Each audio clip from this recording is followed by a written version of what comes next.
여러분 1년 동안 고생 많으셨습니다. 옆에 분들한테 고생 많으셨습니다 하고 손 한번 잡아주시면 좋겠네요. 예? 꼭 한번 좀. 예? 예?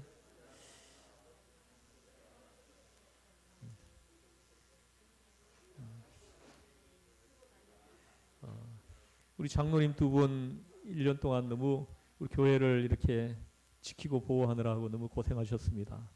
또 우리 권사님들, 우리 교인들 어떻게 하면 맛있는 거 먹일까 이렇게 고민하고 또 수고해 주신 우리 권사님들께 감사드리고요.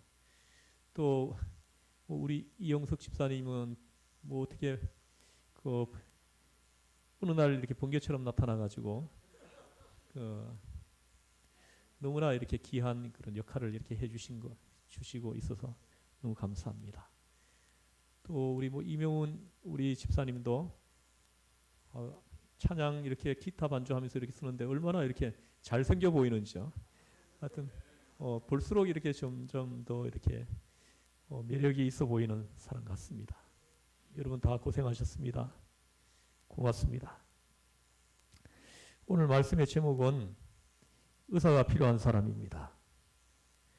예수님 당시에 사람들에게 나타난 예수님의 첫 모습은 아무래도 의사였습니다.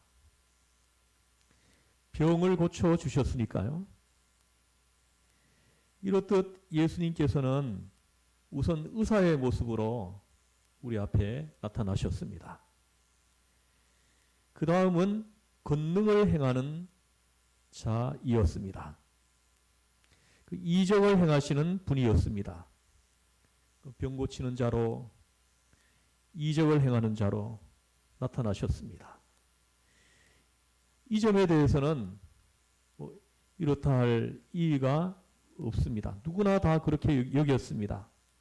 그렇지 않습니까?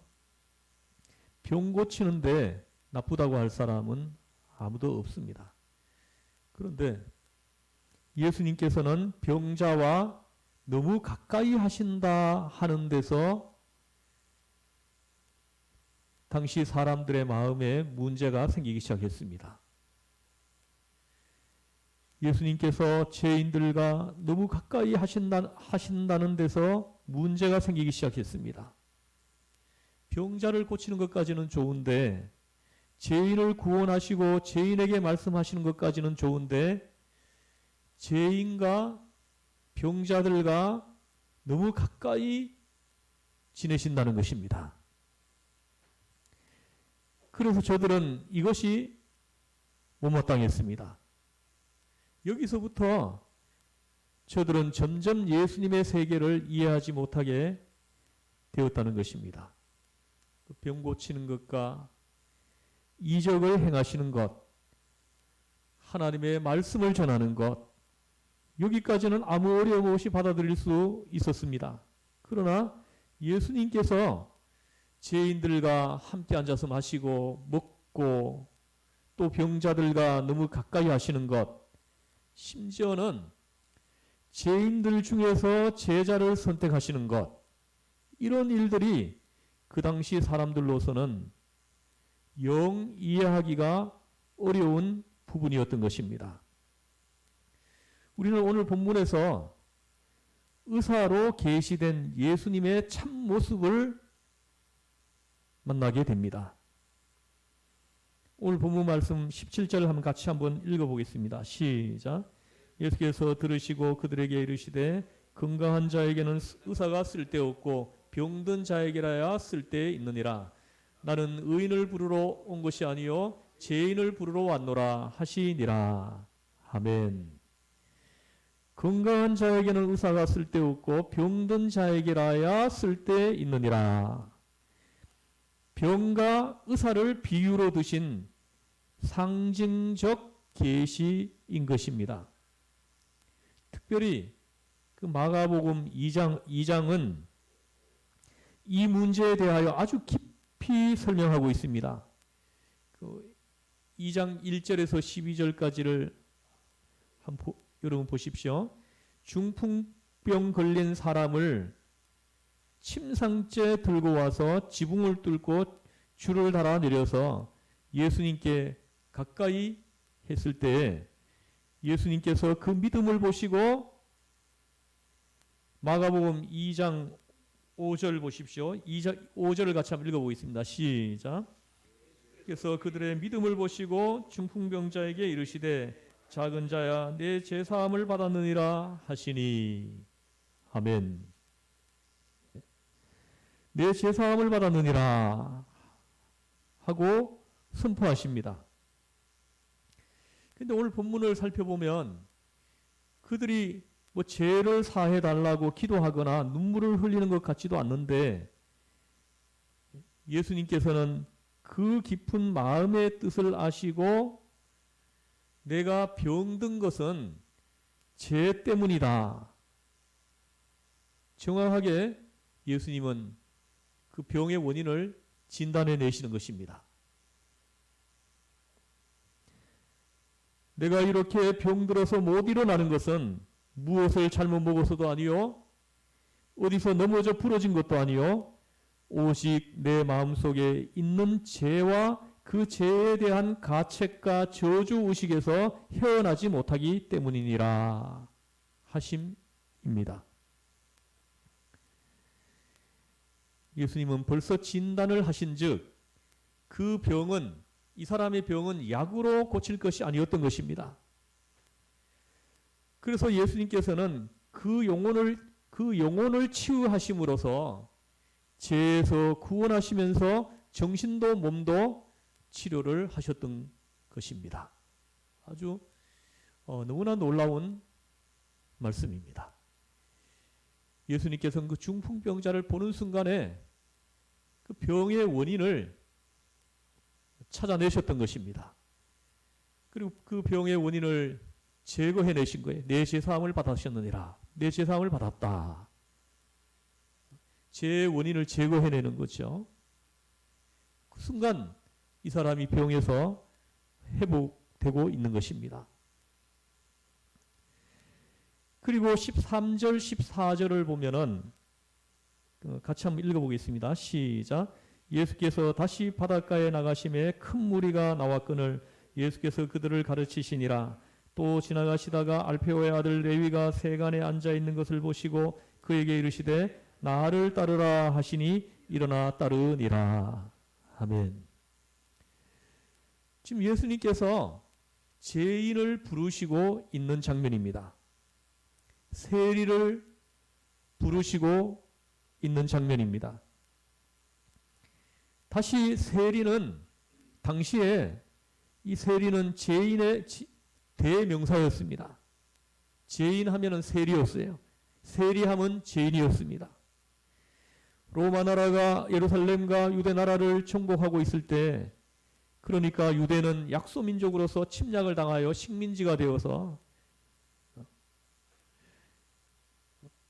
고통 속에 있을 때, 고통 가운데 있을 때입니다. 이때 세리들이란 로마 사람들을 위하여 유대 사람들로부터 세금을 빼앗아 가는 사람들이었습니다. 그러니 그 누가 세리들을 좋아했겠습니까? 유대 사람들은 세리들을 한 사람도 좋아하는 사람이 없었습니다. 세리 가까이 가지도 않으려고 했습니다.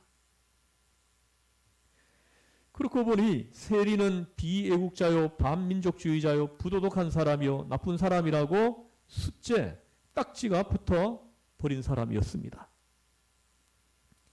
때가 그런 때인데 놀랍게도 예수님께서는 세간에 앉아있는 세리를 현장에서 부르셨습니다. 지금 세간에 앉아 세금을 받고 있는 그 사람을 보고 나를 따르라 하신 것입니다. 그런데 놀랍게도 이에 세리도 열일 제쳐두고 두 말 없이 그 자리에서 벌떡 일어나서 예수님을 따릅니다. 이를 보면 예수님께서는 세리의 마음도 꿰뚫고 읽으셨던 것 같습니다.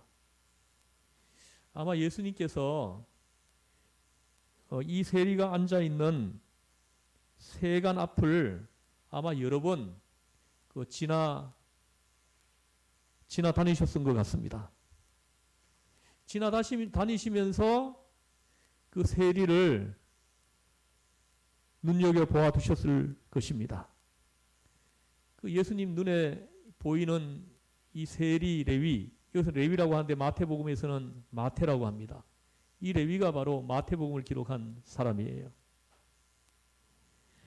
이 레위를 보니까 예수님을 사모하는 마음이 간절하게 있는데도 내색을 못하고 있는 것입니다. 따르고 싶은 생각이 많은데도 나는 너무 죄인이다. 죄인의 개수다. 내가 감히 어떻게 예수를 따르겠는가. 이렇게 생각하여 마태는 마음만 달았고 예수님께서는 그 마태의 그런 신경을 읽어내셨던 것입니다. 그래서 예수님이 그를 향하여 나를 따르라 하고 말씀하셨습니다. 그랬더니 세리는 왜요? 뭐 어떤 이유도 물어보지 않습니다. 그냥 예 하고 그 자리에서 벌떡 일어나서 선뜻 예수님을 따라 나서게 되었던 것입니다. 이 다른 것만이 아닙니다. 당장에 예수님의 제자가 되었습니다. 그래서 오늘 사복음서에 마태복음을 기록한 마태가 바로 이 세리인 것입니다. 저렇듯 예수님께서는 죄인을 불러 당신의 제자로 삼으셨습니다. 당시에 뭐 도덕적으로 훌륭하고 많이 배웠다고 하고 이런 사람을 찾아내서 부르신 것이 아니라 죄인을 부르셨다는 것, 죄인을 불러서 제자로 삼으셨다는 거죠. 그래서 마태가 너무나 고마워한 나머지 자기 집에서 잔치를 베풀었습니다. 그러면 여러분 한번 생각해 보십시오. 세리가 잔치를 베풀었으니 그 잔치에 모이는 사람들은 주로 어떤 사람들이겠습니까? 그 모이는 사람들이 다 세리들이겠죠? 전부가 세리들입니다.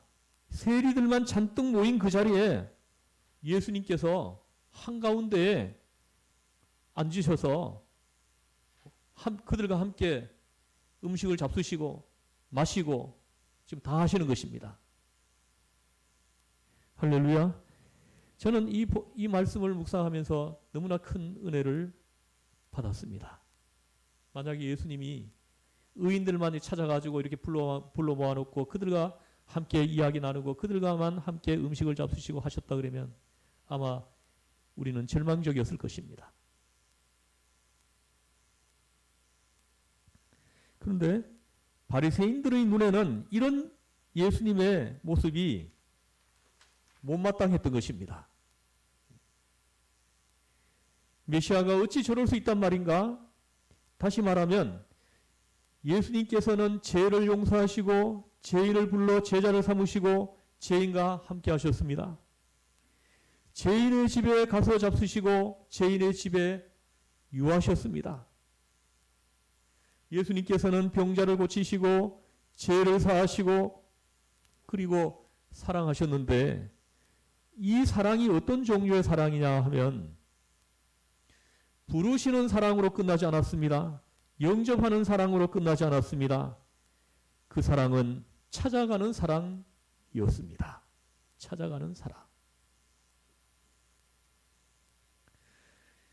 찾아갔다가 돌아오는 사랑이 아니라 그 속에서 함께 유하는 사랑입니다. 그들과 함께 사는 사랑입니다. 우리 속에 들어오신 것입니다. 그들 속에 가셔서 함께 잡수시고 함께 주무셨습니다. 예수님의 사랑은 그런 사랑이었습니다. 가만히 보면은 여러분도 한번 생각해 보십시오. 사랑한다, 뭘 한다 하면서도 그 사랑이 피상적인 데가 많습니다. 별로 좋은 예가 아니지만 들어보겠습니다. 그 어느 여집사님의 경우, 우리 교회 집사님을 말하는 거 아닙니다.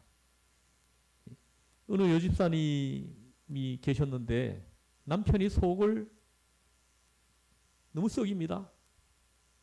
노상 밖으로 돌아요. 다른 여자들하고 어울리기까지 합니다. 그러다가 얼마 후에 돌아옵니다. 돌아와서 옷을 갈아입고 또 나갑니다. 그리고 또 돌아옵니다.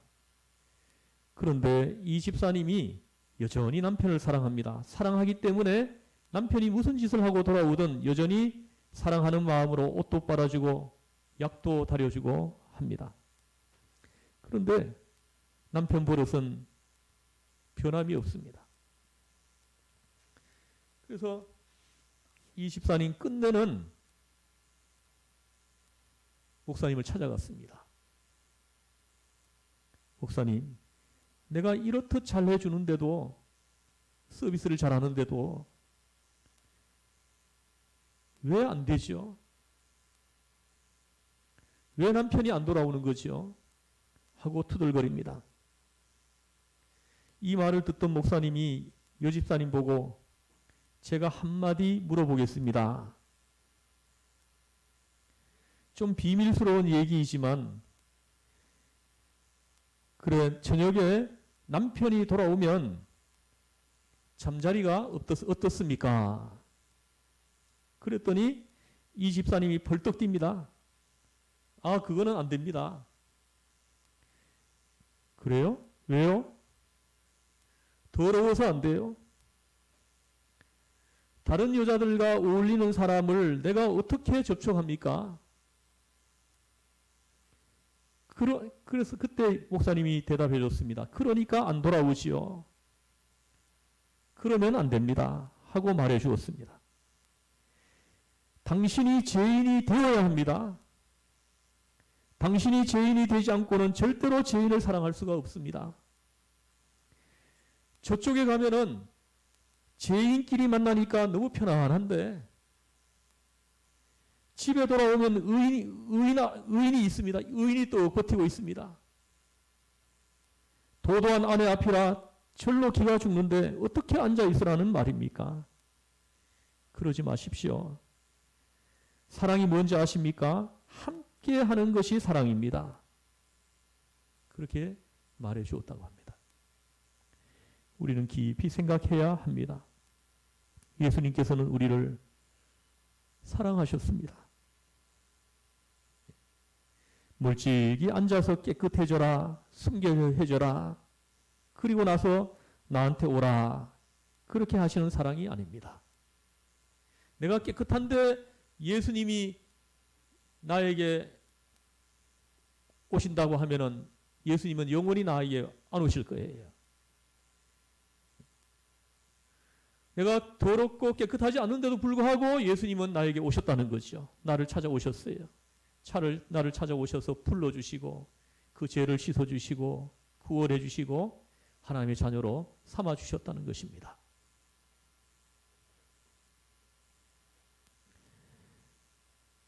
바로 그렇게 하시는 사랑이었습니다. 예수님께서 죄인들 가운데로 깊이 들어오셔서 함께 음식을 잡수시고 함께 유하십니다. 한마디로 말하면 죄인의 누명을 쓰고 죄인과 함께 하신다는 말씀입니다. 이것이 사랑입니다. 여러분, 이 사랑을 잘 이해해야 합니다. 그러면 이제 우리가 예수님을 의사로 볼 때 예수님은 과연 어떤 의사이셨는가? 몇 가지 특징을 볼 수가 있습니다. 먼저 예수님께서는 의사로서 병의 진상을 정확하게 아시는 분이셨습니다. 제가 지난주에 머리를 감다가 물이 이렇게 튀어가지고 귀 속으로 쑥 들어가는 느낌이 있었어요. 그리고 난 다음부터 귀가 먹먹하고 잘 들리지가 않아요. 그래서 병원에 갔습니다. 그 이비인후과를 찾아갔는데 그 의사 선생님이 이렇게 진료를 해보더니 선생님은 그 물이 들어가서 지금 기가 먹먹한 것이 아닙니다. 이러는 거예요. 그럼 뭐 때문입니까? 했더니 고막이 터졌습니다. 이러는 거예요. 제가 이렇게 제주도에 갔다 오면서 비행기를 탔는데 그 비행기를 타고 착륙을 할 때 기가 막 굉장히 아프더니 나중에 툭 터지는 느낌이 있었어요. 툭 터지는 느낌이 있었는데 그러고 난 다음에 잘 들렸어요. 그리고는 왔는데 그때 아마 고막이 뭐 찢어진 것 같아요. 그래서 그 선생님이 고막이 터져가지고 지금 기가 먹먹하고 잘 안 들리는 겁니다. 이렇게 얘기를 하는 거예요. 저는 우리 가족들 앞에서 막 물이 들어갔다고 막 이렇게 하고 계속 이렇게 하고 막 그랬거든요. 예?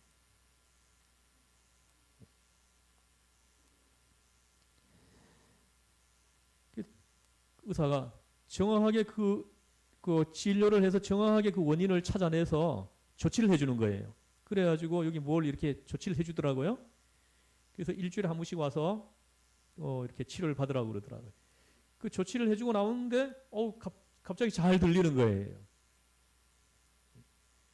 그래서 한 4주 정도 오시라 그러더라고요. 4주 정도 오면은 그 터진 고막이 다시 살아날 거다. 이렇게 얘기하더라고요. 지금은 잘 들립니다. 이거 조치가 되어 있어요. 의사가 진찰하고 그 원인을 정확하게 파악해내서 치료를 하는 것처럼 예수님께서는 사람을 속속들이 꿰뚫어 보시고 참 원인을 아신 것입니다. 그래서 그 원인을 제거해내셔서 그 모든 문제를 해결해 주신 것입니다. 예수님께서는 언제나 겉에 나타난 것을 보시고 깊이에 있는 문제를 아셨으므로 오늘도 내 제사함을 받았느니라. 그 사람이 중풍병에 걸린 것은 그 사람의 죄로 인해서 생겨난 것이라는 것을 정확하게 진찰해내시고 그 원인을 지금 제거해내신 거예요. 내 제사함을 받았느니라. 죄 문제가 해결되니까 회복돼 버린 거예요. 할렐루야. 여러분에게 이 은혜가 함께하기를 주의 이름으로 축원합니다. 예. 이 사람의 죄로 인해서 이 병이 생겼다는 것을 예수님은 진단해내신 것입니다. 그리고는 예수님은 저들을 도우셨습니다. 의사는 돕는 자입니다. 그래서 옛날에는 의사를 큐어라는 말을 많이 썼습니다. 요새는 병원에서도 매니지라는 말을 많이 쓴다고 합니다. 이것은 어디까지나 의사는 병을 관리하는 것이지 병을 고치는 것이 아니라 이런 뜻입니다. 고치는 것은 환자 자신입니다. 제 힘으로 이기는 것입니다. 자기 힘으로 T 임파구가 나와서 이길 수 있도록 도와주는 것이 바로 의사의 역할인 것입니다. 스스로 이길 힘이 없으면 도리가 없습니다. 의사 선생님들도 얘기해요. 본인 스스로가 낫고자 하는 그 의지가 없는 사람은 치료가 안 된대요. 본인 스스로가 나으려고 하는 그 의지가 강한 사람은요, 이 T 임파구가 많이 나온다는 거죠. 그래서 스스로 치료가 된다는 거예요. 치료되게 한다는 거죠. 그 의사는 그것을 도와주는 역할을 한다는 거죠. 여러분, 이것을 잊지 말아야 합니다.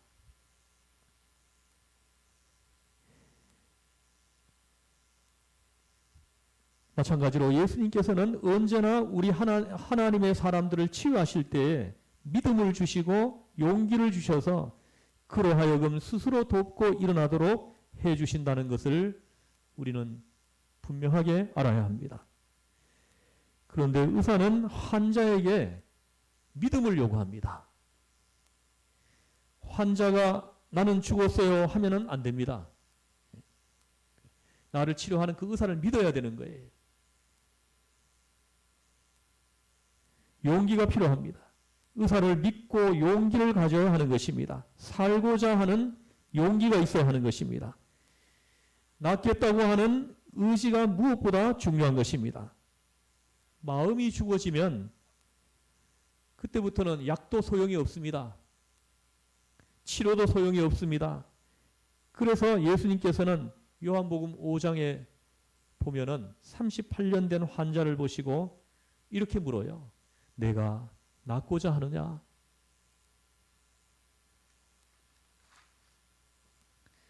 환자치고 낫고 싶지 않은 사람이 어디 있겠습니까? 그런데 예수님께서는 그 38년 된 환자를 바라보시면서 내가 낫고자 하느냐 하고 물으십니다. 38년 동안이나 누워있던 사람입니다. 나으려고 하는 의지도 다 없어질 때죠. 차라리 죽었으면 좋겠다.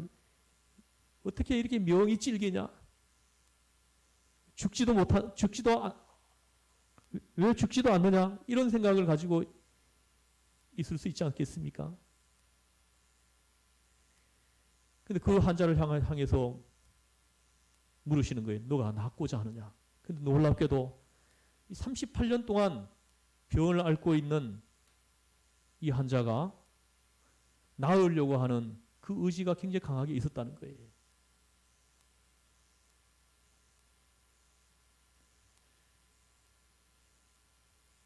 예수님이 물으십니다.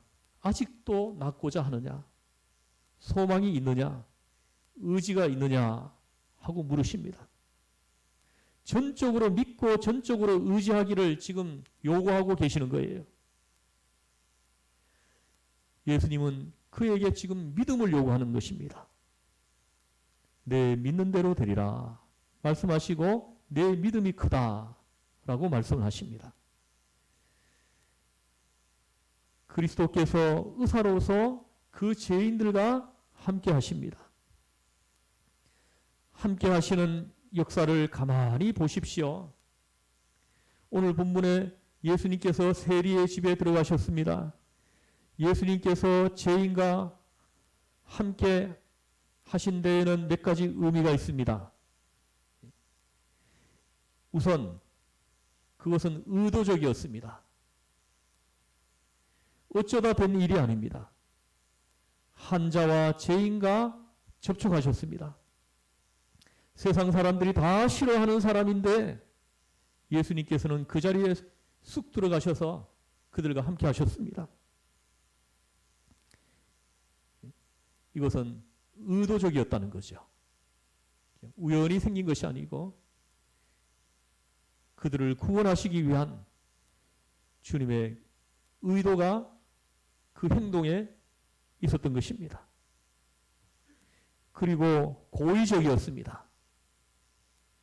예수님은 얼마든지 그런 자리를 피할 수 있었습니다. 당시 종교인들이 싫어하는 것을 아시면서도 그 사람들의 위선을 오히려 심판하신다는 의도를 가지고 고의적으로 세리의 집에 쑥 들어가신 것입니다. 어쩌다 들어가신 것이 아닙니다. 계획적이었습니다. 여러분, 우리 예수님을 따르는 제자들은 죄인과 의도적으로 가까이 하는 것입니다. 이런 마인드를 가지고 여러분들은 주변 사람들을 대해야 돼요. 의도성을 가지고 접근하는 거예요. 내 전도의 대상자가 생깁니다. 그러면 의도적으로 그에게 접근하는 겁니다. 왜입니까? 그를 구원하려고. 그를 그리스도에게로 인도하려고.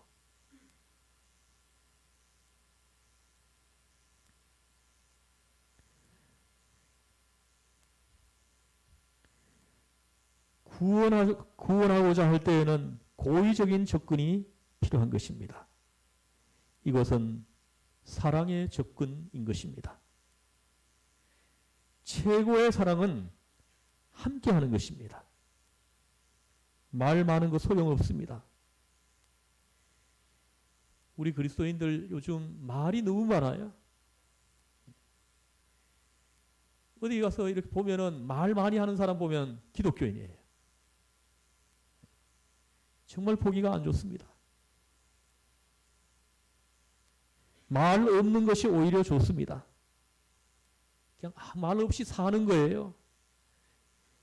예수님이 말씀하고 가르쳐 주신 대로 말 없이 그냥 사는 겁니다. 그들 속에 들어가서 그냥 그대로 사는 것입니다.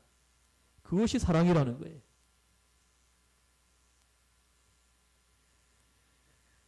아무 말 없이 아무 말이 없어도 함께 있어 주는 것만으로도 그들에게는 너무나 큰 위로가 되는 것입니다. 오늘 예수님께서 그 집에 찾아가셨다는 것이 중요한 것입니다. 가령 세리를 보고 내가 널 사랑한다. 내가 너를 위해 죽겠다. 뭐 어쩐다. 별소리를 다 해봐야 소용없습니다. 예수님이 그 세리의 집에 쑥 들어가셨다는 것, 그것이 중요한 것입니다. 그들 속에 예수님이 들어가셔서 그들과 함께 앉아서 그들과 함께 음식을 먹고 그들과 함께 마시고 그들과 함께 대화를 하시고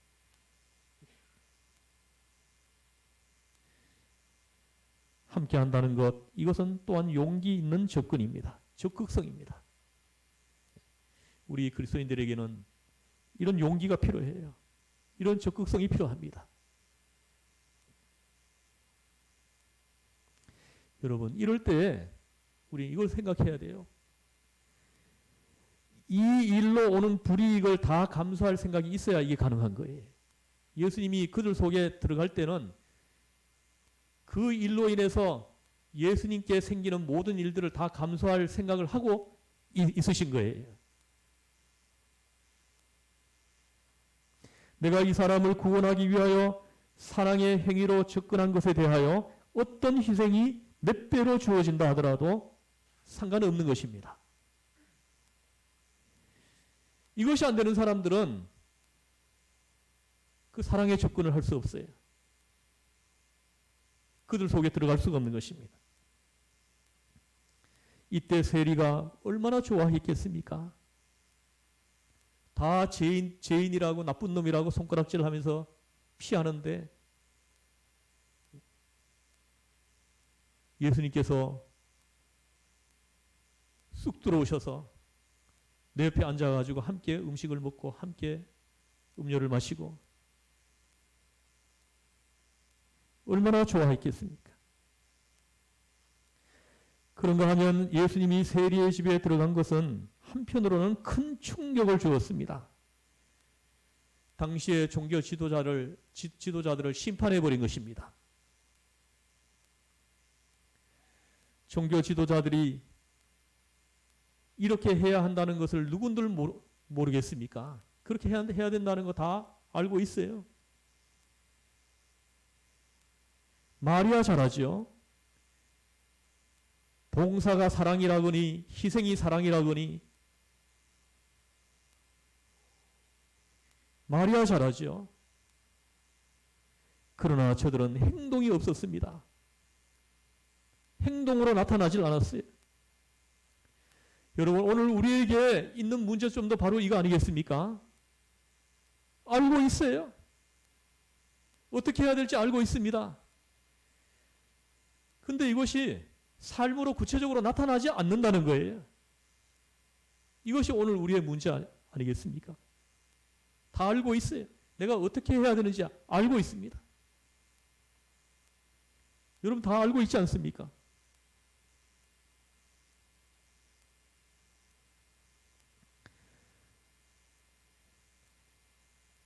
저들은 행동이 없었습니다. 예수님께서 행동함으로써 위선자들에게 정면으로 충격을 주신 것입니다. 심판을 해버리신 것입니다. 이것을 꼭 기억해야 합니다. 분명히 깊은 뜻을 담아서 사명적으로 예수님은 그 집에 들어가신 것입니다. 그냥 우연히 들린 것이 아니라는 거예요. 우리 그리스도인들은 말 한마디를 하더라도, 행동 하나를 하더라도, 내가 이사를 가더라도 거기 어떤 의도성이 그 안에 있어야 되는 거예요. 내가 한 영혼이라도 구원시키려고 하는 그 의도성을 가지고 말 한마디도 하고 행동도 하고, 뭐 이사를 가더라도 내가 이쪽에 이사 가면은 저 사람들을 내가 예수께로 인도할 수 있을 거야. 내가 전도할 대상자들이 있는 그곳으로 이사를 해도 이사를 하게 된다는 것이죠. 예수님이 바로 보이신 모습이 바로 그런 모습이, 의도성을 가지고 모든 것을 했다는 거죠.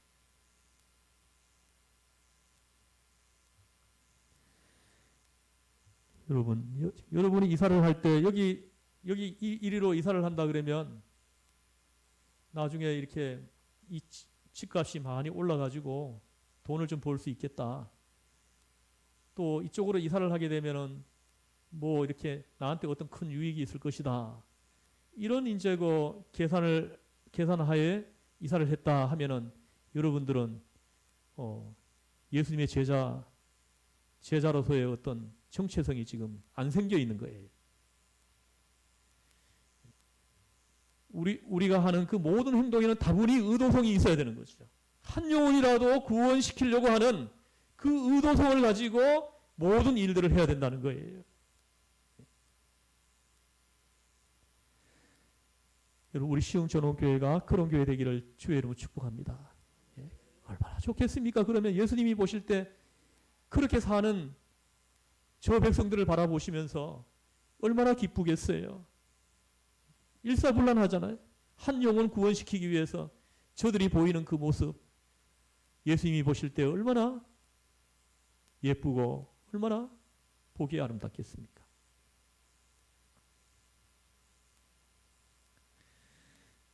예수님께서 말씀하십니다. 건강한 자에게는 의사가 쓸데없고 병든 자에게라야 쓸데있느니라. 다른 말로 좀 고쳐보겠습니다. 스스로 건강하다고 하는 사람에게는 내가 필요 없고 스스로 병들었다고 생각하는 사람에게만 내가 필요하다. 스스로 의인이라고 하는 사람에게는 구세주가 필요 없습니다. 나는 죄인입니다. 나는 죄인입니다. 그렇게 고백하는 사람, 그렇게 생각하고 있는 사람에게만 우리 구세주가 필요합니다. 주님의 말씀입니다. 오늘 본문에도 보십시오. 중풍병자가 예수님에 대한 이야기를 전해 들었습니다. 예수님의 이야기를 전해 들을 때 가슴이 뜨거워졌어요. 내가 예수님께 가기만 하면은 내 병이 고쳐질 거다 하는 이 믿음이 예수님에 대한 소식을 전해 들을 때 생겨났습니다. 그 믿음이 행동으로 나타난 거예요.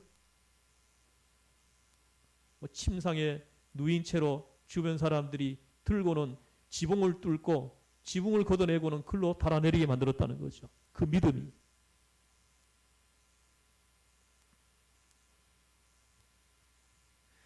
오늘 세리도 보십시오. 나를 따르라 한마디 하니까 벌떡 일어나서 따랐다는 것이요. 이미 이 세리 레위의 그 마음속에는 믿음이 들어가 있었던 거예요. 예수님에 대한 소식을 들으면서, 예수님에 대한 이야기를 들으면서, 복음을 들으면서 믿음이 그에게 생겨나 있었던 것입니다. 그때 예수님이 나를 따르라 할 때 벌떡 일어나서 따라 나선 것입니다. 그 믿음이 그로 하여금 벌떡 일어나게 했고 따르게 한 것입니다.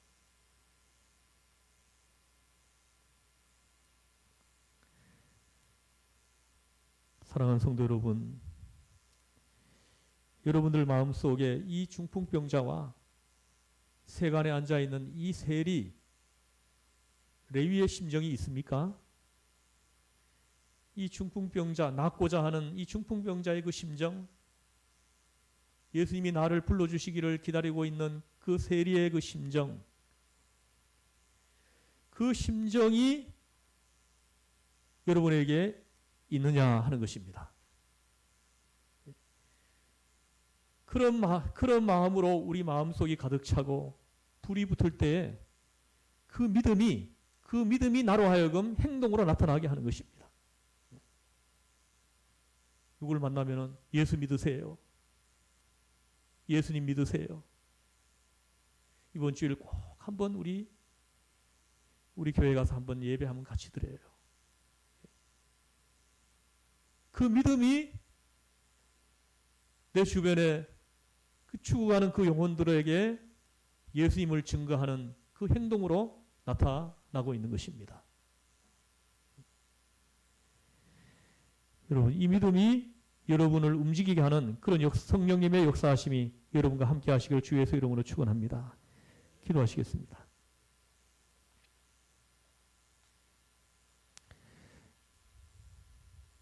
하나님, 우리가 아프면 의사를 찾는 것처럼 우리가 예수님을 간절하게 찾고자 하는 그런 심령이 우리한테 있기를 원합니다.